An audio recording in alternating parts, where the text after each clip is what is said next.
शांताकारं भुजंग पद्मनाभं विश्वाधार मेघवर्णं लक्ष्मीकांत योगिर्भि वंदे विष्णु सर्वलोकै। আজি ଛାଡ଼ଖାଇ ପର୍ବ। ଅନେକ ଲୋକଙ୍କ ମତରେ ଛାଡ଼ଖାଇ ମାନେ ଆମିଷ ଖାଇବା। ସେଭଳି କେଉଁଠି ଲେଖା ହେଇନାହିଁ ଛାଡ଼ଖାଇ ମାନେ ଆମିଷ ଖାଇବା। କିନ୍ତୁ କିଛି ବ୍ୟକ୍ତିମାନେ ବ୍ରତ ଉପାସନା କରି ଯେଉଁଭଳି ଭାବରେ ନିଷ୍ଠାର ସହିତ ଜୀବନ କଟାନ୍ତି, ସେ ବ୍ରତଟି ଯେତେବେଳେ ସରିଯାଏ, ସେ ଜାଗର ଓଷା ହଉ ବା ବାଟ ଓଷା ହଉ, ମଙ୍ଗଳାଙ୍କ ଓଷା ହଉ, ହନୁମାନଙ୍କ ଓଷା ହଉ, ଜନ୍ମାଷ୍ଟମୀ, ରାମନବମୀ ଏସବୁ କରିସାରିଲା ପରେ ସେମାନେ ଭାବନ୍ତି ଯେ ବର୍ତ୍ତମାନ ଆମିଷ ଆମେ ଖାଇଲେ ଚଳିବ। କିନ୍ତୁ ବିବେକାନନ୍ଦଙ୍କ ଭାଷାରେ ଜୀବ ସେବା করে ଯେଉଁ জন সেই জন সেবিতে ঈশ্বর। ଭାଗବତ କହିଲେ ଜୀବରେ ଯାର ଦୟା ନାହିଁ ଉଦ୍ଧବ ଚାଣ୍ଡାଳଟି ସେଇ। ତେଣୁ ଇଏ ସବୁ କଥା ନୁହେଁ। ଏ ଆମିଷ ଖାଇବା, ମଦ୍ୟ ମାଦକ ଖାଇବା, ଇଏ ସବୁ ଛାଡ଼ଖାଇର ଧର୍ମ ନୁହେଁ। ଆଜି ପବିତ୍ର ଛାଡ଼ଖାଇରେ ମୋର ଜନ୍ମଦାତ୍ରୀ ମା, ମୁଁ ଯାହାଙ୍କୁ ବୋଉ ବୋଲି ଡାକେ, ସେ ଆଜି ଦିନରେ ହିଁ ଏ ଦୁନିଆରୁ ବିଦାୟ ନେଇଥିଲେ। ମୋତେ ମୋର ବୋଉର ବିଦାୟଟି ଯେତେ କଷ୍ଟଦାୟକ ହେଇଥିଲା, ତାପରେ ପରେ ମୋର ଗୋଟେ ଖୁସିଆ ହେଲା ଯେ ଛାଡ଼ଖାଇରେ ଅନନ୍ତ ବଳିଆ ପରିବାରର କୌଣସି ବ୍ୟକ୍ତି ପ୍ରାୟ ଆମିଷ ଖାଆନ୍ତି ନାହିଁ। ସମସ୍ତେ ପିଆଜ ରସୁଣ ମଧ୍ୟ ଖାଆନ୍ତି ନାହିଁ। ଏଇ ଯେଉଁ କଥାଟି ରହିଛି, ଇଏ କଥାଟି ହେଉଛି ପବିତ୍ର କଥା। ମୁଁ ଶ୍ଲୋକଟିଏ ପଢ଼ିଲି, ଶାନ୍ତାକାରମ୍। ଆଚ୍ଛା, ପ୍ରକୃତରେ ଶାନ୍ତାକାରମ୍ ବିଷ୍ଣୁଙ୍କୁ କିଏ ଦେଖିଛ?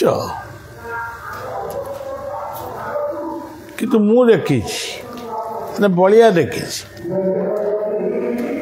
ଶାନ୍ତାକାରମ୍ ସେ ହେଉଛି ମାର ମମତା।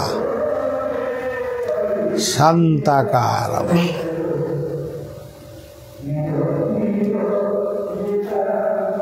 ତାପରେ କହିଲେ ଭୁଜଙ୍ଗ ଶୟନମ୍।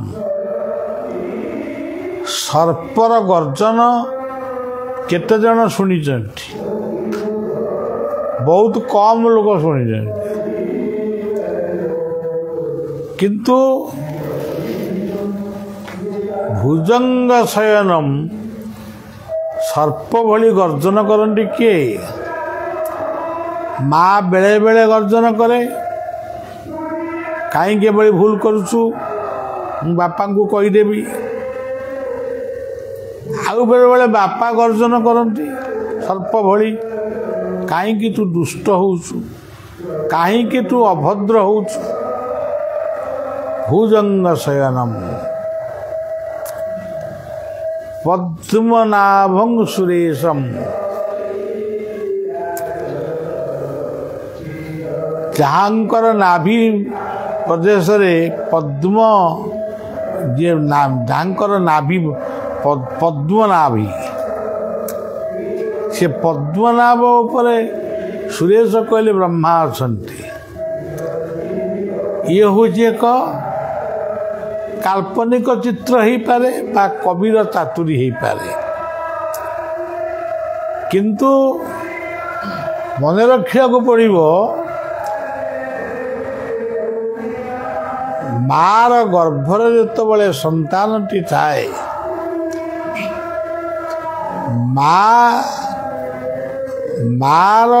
ମାର ଶକ୍ତିଟା ପିଲାର ନାଭି ସହିତ ତାର ସମ୍ବନ୍ଧ ଥାଏ।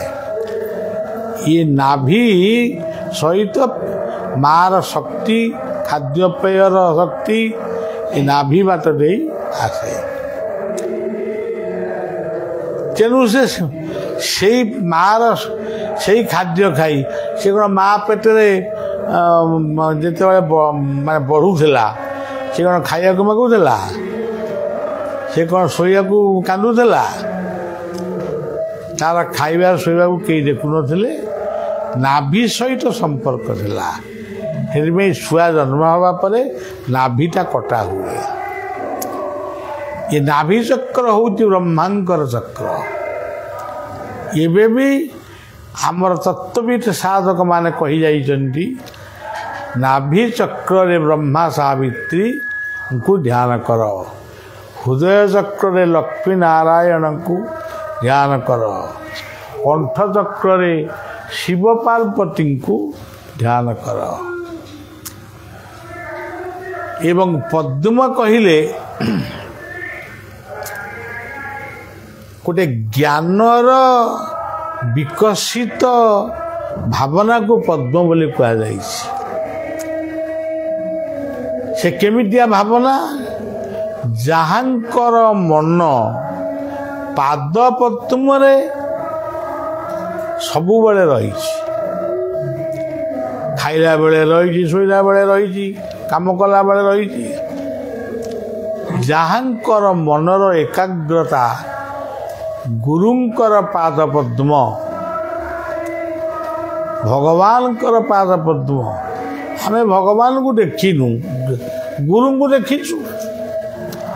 ଆମେ ଭଗବାନଙ୍କୁ ଦେଖିନୁ, କିନ୍ତୁ ପ୍ରଥମ ଦେଖିଛୁ ମାଆକୁ, ତାପରେ ବାପାଙ୍କୁ ଦେଖିଛୁ। ଏ ତ ସବୁ ହେଉଛନ୍ତି, ଇଏ ସବୁ ତ ବ୍ରହ୍ମା। ବ୍ରହ୍ମା ଗୁଡ଼େ କେଉଁଠି ଅଛନ୍ତି, ସେଠି କେଉଁ ଆମର ଫୋନ୍ ଲାଗୁଛି ନା କେଉଁ ରେଳ ନା ପ୍ଲେନ୍ ନା କ'ଣ ଅଛି? ତେଣୁ ସେସବୁ କଥା ନୁହେଁ। ପଦ୍ମନାଭଂ ସୁରେଶମ୍, ସେଇ ନାଭି ବାଟ ଦେଇ ଯେତେବେଳେ ମାର ଶକ୍ତି ଛୁଆ ଭିତରକୁ ଆସିଲା, ସନ୍ତାନ ଭିତରକୁ ଆସିଲା, ସେତିକି ବେଳେ ବା ସେଇ ସମୟ ଭିତରେ ସୁରେଶମ୍, ସୁରେଶମ୍ କହିଲେ ଆତ୍ମା। ସବୁ ଦେବତାମାନଙ୍କ ମଧ୍ୟରେ ଶ୍ରେଷ୍ଠ କିଏ? ଆତ୍ମା। ଆତ୍ମା ସେଇ ପର୍ଯ୍ୟନ୍ତ ରହିଲା। ଯେତେବେଳେ ମାର ଶକ୍ତି ଚାଲିଗଲା, ତାପରେ ସେ ମୃତ୍ୟୁବରଣ କଲା। ସେ ମାତୃ ଗର୍ଭରେ ବି ମରିପାରେ, ଜନ୍ମ ହେଇସାରିଲା ପରେ ବି ମରିପାରେ। ବିଶ୍ୱଧାରମ୍, ସେ ବିଶ୍ୱକୁ ଧାରଣ କରିଛି। ଅନେକ ଭାବେ ବିଶ୍ୱକୁ କେମିତି ଧାରଣ କଲେ? ଏଗୁଡ଼ା ମଣିଷ ଛୁଆଟା। ପଞ୍ଚ ମହାଭୂତ ଆପ ତେଜ ଜଳ ବାୟୁ, ଆପ ତେଜ ଅଗ୍ନି ବାୟୁ ଆକାଶ, ପଞ୍ଚଭୂତ ଘେନି ଦେହ ପ୍ରକାଶ। ଆମେ ବିଶ୍ୱଟା ଯେଉଁ ପଞ୍ଚମହାଭୂତ ଭିତରେ ଅଛି, ମୋ ଜୀବନଟା ମଧ୍ୟ ସେଇ ପଞ୍ଚମହାଭୂତ ଭିତରେ ଅଛି। ମୁଁ ଯଦି ଗୋଟିଏ ଭଲ ମଣିଷ ହେବି, ମୁଁ ଯଦି ପ୍ରକୃତରେ ଗୋଟେ ଭଲ ମଣିଷ ହେବି, ମୁଁ ଅନେକଙ୍କୁ ଭଲ ମଣିଷ କରିବି। ପଞ୍ଚମହାଭୂତଙ୍କର କୃପା ମୁଁ ପ୍ରାପ୍ତ ହେବି। ଯିଏ ପଞ୍ଚମହାଭୂତକୁ ଚିହ୍ନି ନେଇ, ସେ କାହାକୁ ଚିହ୍ନିବ? ପବନ ଗୋଟିଏ ଭୂତ ମାନେ ବାୟୁ, ସେଇଟା ନିଶ୍ୱାସ ବାଟେ ଯାଉଛି ଆଉଛି ବୋଲି ଆମେ ବଞ୍ଚିଛୁ ନା। ସେଇଭଳି ଭାବରେ ବିଶ୍ୱାଧାରମ୍ ଗଗନ ସଦୃଶଂ, ଗଗନ କହିଲେ ଶୂନ୍ୟ, ଆମେ ସମସ୍ତେ ସେଇ ଶୂନ୍ୟରୁ ଆସିଛୁ, ଶୂନ୍ୟରେ ମିଶିବୁ। ସେ ଶୂନ୍ୟକୁ ପୁଣି କୁହାଯାଇଛି ମହାଶୂନ୍ୟ। ଜଗନ୍ନାଥଙ୍କ ରୂପଟି ଯାହା, ମହାଶୂନ୍ୟର ରୂପଟି ସେୟା। କୃଷ୍ଣଙ୍କର ରୂପଟି ଯାହା, ମହାଶୂନ୍ୟର ରୂପଟି ସେୟା। ତେଣୁ ମହାଶୂନ୍ୟ ମଧ୍ୟ ଜ୍ୟୋତି, ସଜ୍ୟୋତି ଭଗବାନ। ତେଣୁ ବିଶ୍ୱାଧାରମ୍ ଗଗନ ସଦୃଶମ୍, ଆମେ ଯାହା ଦେଖୁଛୁ ସବୁ ଶୂନ୍ୟରେ ଝୁଲୁଛନ୍ତି। ପୃଥିବୀ ଶୂନ୍ୟରେ ଘୁରୁଛି, ସୂର୍ଯ୍ୟ ତାଙ୍କ କକ୍ଷରେ ଶୂନ୍ୟରେ ଘୁରୁଛନ୍ତି, ସମସ୍ତେ ତ ଶୂନ୍ୟରେ ଘୁରୁଛନ୍ତି। ଶୂନ୍ୟ ବୋଲି ଗୋଟେ ସ୍ଥାନ କୋଉଠି ନାହିଁ। କୋଉଠି ଅମ୍ଳଜାନ ଅଛି, କୋଉଠି ଅମ୍ଳଜାନ ନାହିଁ, ଏହାକୁ ଯେ ଆମେ ଶୂନ୍ୟ କହିବା ତା ନୁହେଁ। ଏଠୁ ବି ଅମ୍ଳଜାନ ନେଇକି ଲୋକ ଚନ୍ଦ୍ର ଗ୍ରହକୁ ମଙ୍ଗଳ ଗ୍ରହକୁ ଗଲେଣି। ତେଣୁ ବିଶ୍ୱାଧାରମ୍ ଗଗନ ସଦୃଶମ୍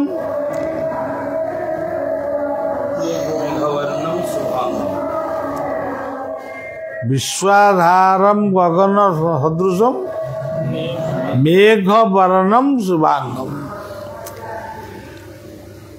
ଏଠି ମେଘ ହେଉଛି ଆମ ଦେହର ରକ୍ତ, ଆମ ଆଖିର ଲୁହ, ଆମ ପାଟିର ନାଳ, ଆମ ଲିଭର ଭିତରେ ଥିବା ପାଚକ ରସ, ସେଇଠୁ ନେଇ ମଦ୍ୟ ମାଦକ ନୁହେଁ, ଏସବୁ ନୁହେଁ। ଆମେ ଶୋଷ କଲେ ପାଣି ଟିକେ ପିଇବୁ, ସେଇ ପାଣି ଭିତରେ ଗାଧେଇବୁ। ତେଣୁ ମୋଟାମୋଟି କଥା ମେଘ ବର୍ଣ୍ଣମ୍ ଶୁଭାଙ୍ଗମ୍, ଆମର ଶୁଭ ଲକ୍ଷଣ ପ୍ରତୀକ ଦେବତା ହେଉଛନ୍ତି ମେଘ। ଜଳ ବିହୁନେ ସୃଷ୍ଟିନାଶ, ଜଳ ବହୁଳେ ସୃଷ୍ଟିନାଶ। ଲକ୍ଷ୍ମୀକାନ୍ତଂ, ଲକ୍ଷ୍ମୀ କହିଲେ କିଏ? ଆମ ବିଲ ବାଡ଼ି ଶସ୍ୟ ଶ୍ୟାମଳା କେଦାର ବନ ପର୍ବତ ଜଙ୍ଗଲ ଏଇଗୁଡ଼ିକ ହେଉଛି ଅତି ସୁନ୍ଦର।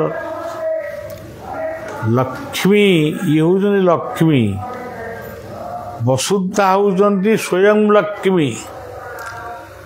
ଆମ ବାଡ଼ି ବଗିଚା ହେଉଛନ୍ତି ଲକ୍ଷ୍ମୀଙ୍କର ମନ୍ଦିର। ଆମ ଧାନ କିଆରି ଇଏ ବି ଲକ୍ଷ୍ମୀଙ୍କ ମନ୍ଦିର। ତାଙ୍କର କାନ୍ତ କିଏ? ସୂର୍ଯ୍ୟ। ଲକ୍ଷ୍ମୀକାନ୍ତମ୍, ସବୁବେଳେ ସ୍ନାନ ପରେ କିମ୍ବା ସକାଳ ସନ୍ଧ୍ୟାରେ ଉଦୟ ବ୍ରହ୍ମଣ ରୂପ ମଧ୍ୟାହ୍ନେ ତୁ ମହେଶ୍ୱର ଅସ୍ତମାନେ ସ୍ୱୟଂ ବିଷ୍ଣୁ ତ୍ରିମୂର୍ତ୍ତିଶ୍ଚ ଦିବାକର। ସୂର୍ଯ୍ୟଙ୍କୁ ନମସ୍କାର କର।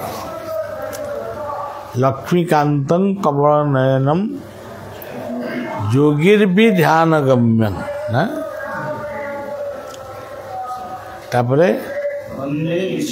ବନ୍ଦେ ବିଷ୍ଣୁ, ବିଷ୍ଣୁ କିଏ? ଯିଏ ବିନା ନିମନ୍ତ୍ରଣରେ ତମ ଘଟ ଭିତରେ ଅଛନ୍ତି, ସେଇ ହେଉଛନ୍ତି ବିଷ୍ଣୁ।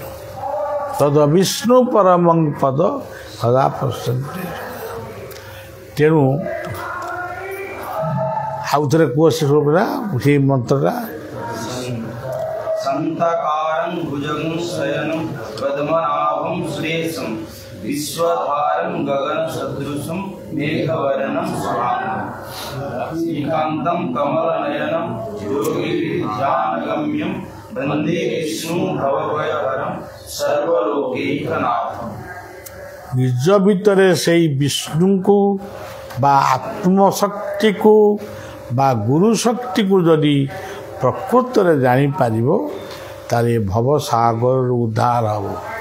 ସେଥିପାଇଁ କୁହାଯାଇଛି ଭବସାଗର ତାରଣ କାରଣ ହି ରବିନନ୍ଦନ ବନ୍ଦନ ଖଣ୍ଡନ ହେ ଶରଣାଗତ କିଙ୍କର ଭୀତ ମନେ ଗୁରୁଦେବ ଦୟା କର ଦୀନ ଜନେ। ତେଣୁ ଇଏ ହେଉଛି ଇଏ ଶ୍ଲୋକଟି ମୋ ପାଇଁ ହେଉଛି ବାପା ଆଉ ବୋଉ। ବା କହିଲେ ବାୟୁ, ପା କହିଲେ ପାଣି, ଇଏ ହେଲେ ବାପା।